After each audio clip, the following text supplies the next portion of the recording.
Burung elang, burung merpati. Semuanya punya paruh. Hai, saya Dokter Cici. BPJS, bayar penuh, jasa separuh.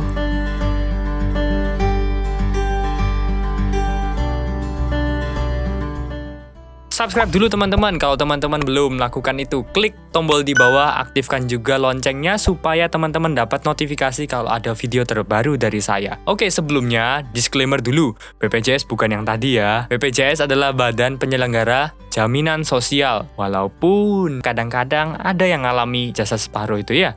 Tapi nanti kita akan bahas selanjutnya, kenapa itu bisa terjadi. Oke, di video kali ini saya cuma akan ngomong yang BPJS Kesehatan saja. Saya tidak akan membahas BPJS Ketenagakerjaan, karena ada dua produknya. BPJS adalah asuransi yang paling menguntungkan dalam tanda kutip. Kenapa? Karena BPJS adalah satu-satunya asuransi di Indonesia yang tidak punya plafon. Kalau teman-teman lihat skema dari asuransi kesehatan, kebanyakan kita dikenakan bayar premi, dan ada beberapa paket-paket tertentu yang punya plafon-plafonnya tersendiri. Artinya, dalam 1 tahun kita cuma bisa klaim semaksimal nominal tersebut. Sedangkan BPJS tidak punya plafon sama sekali. Tapi BPJS sifatnya adalah membayar sesuai dengan pemakaian kita sendiri. Contoh, kalau misalnya, ya agak kasar nih, seseorang kena sakit yang biayanya cukup banyak sampai 20 miliar. Apakah akan ditanggung 20 miliar? Yes, akan ditanggung. Kalau sakitnya 1 miliar, ya ditanggung cuma 1 miliar. Kalau sakitnya cuma 500 ribu, ya ditanggung cuma 500 ribu. Bahkan ekstrimnya kalau sakitnya cuma 20 ribu, kos obat doang, ya udah 20 ribu ditanggung. Tapi BPJS adalah salah satu asuransi yang paling ribet birokrasinya atau alurnya. Kalau asuransi-asuransi kesehatan lain cukup simple, teman-teman datang ke rumah sakit, klaim, diobati, selesai. Tapi kalau BPJS tidak semudah itu, karena BPJS menganut yang namanya sistem rujukan berjenjang. Ada skema ini teman-teman lihat, kita bagi menjadi 3 tingkatan. Ada pertama, kedua, dan ketiga. Kalau di tingkatan pertama itu biasanya seperti puskesmas, praktek dokter pribadi, klinik, dan lain-lainnya. Nah, ini merupakan lini pertama di mana kita harus datang ke sini dulu kalau kita sakit. Nantinya kalau di sini tidak dapat ditangani, maka akan dirujuk entah ke tingkat kedua atau tingkat ketiga sesuai dengan kompetensi dokter masing-masing. Prinsipnya kalau sakit kita parah, maka kita pasti ditangani di rumah sakit. Tapi untuk menentukan parah atau tidaknya, maka itu perlu ditentukan oleh dokter sendiri. Makanya kita datang dulu ke puskesmas.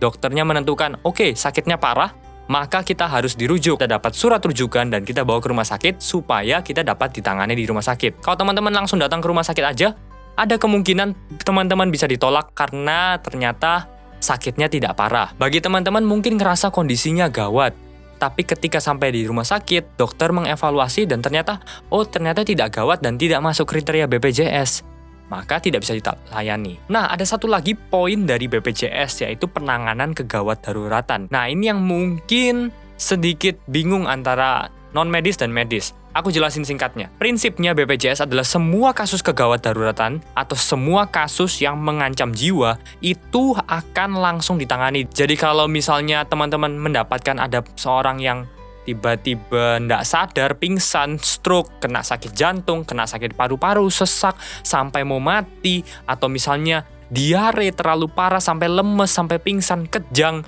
itu semua teman-teman bisa langsung bawa ke rumah sakit dan pasti tangani. Kalau sampai ada rumah sakit yang nggak mau menangani, teman-teman langsung laporkan aja.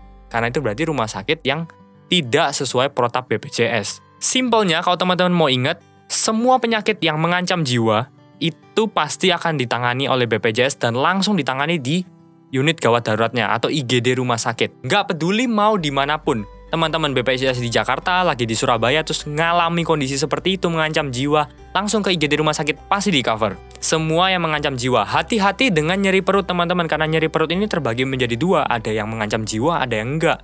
Yang enggak paling gampang kasusnya asam lambung. Sering banget kadang-kadang di rumah sakit, pasien datang ngeluh nyeri perut hebat, ternyata telat makan, suka makan asam pedas, ternyata asam lambung. Nah, kalau asam lambung ini tidak masuk kriteria gawat darurat, karena asam lambung tidak beresiko untuk menimbulkan kematian. Makanya harus ke fasilitas yang pertama, puskesmas dan lain-lainnya. Nah, di poin inilah seringkali masyarakat mulai ngerasa BPJS kok dibeda-bedakan, BPJS kok separuh jasanya, BPJS kok ada diskriminasi. Ya karena masyarakat banyak yang belum paham ini. Ketika kasusnya kegawat darurat, pasti akan ditangani. Tapi kalau kasusnya tidak gawat darurat, tidak mengancam jiwa, maka harus berjenjang. Aku harap teman-teman jadi lebih paham tentang alur BPJS ini, dan kita bisa sama-sama mengurangi mispersepsi antara masyarakat dan BPJS. Oke, like kalau suka videonya, dislike aja kalau nggak suka, subscribe ya. Sekali lagi subscribe teman-teman. Subscribe itu akan membantu saya sangat. Komen juga di bawah kalau kalian punya pertanyaan terkait BPJS, bingung atau mungkin punya pengalaman buruk atau pengalaman baik terhadap BPJS, kalian komen semuanya di bawah, oke? Dan stay healthy everybody.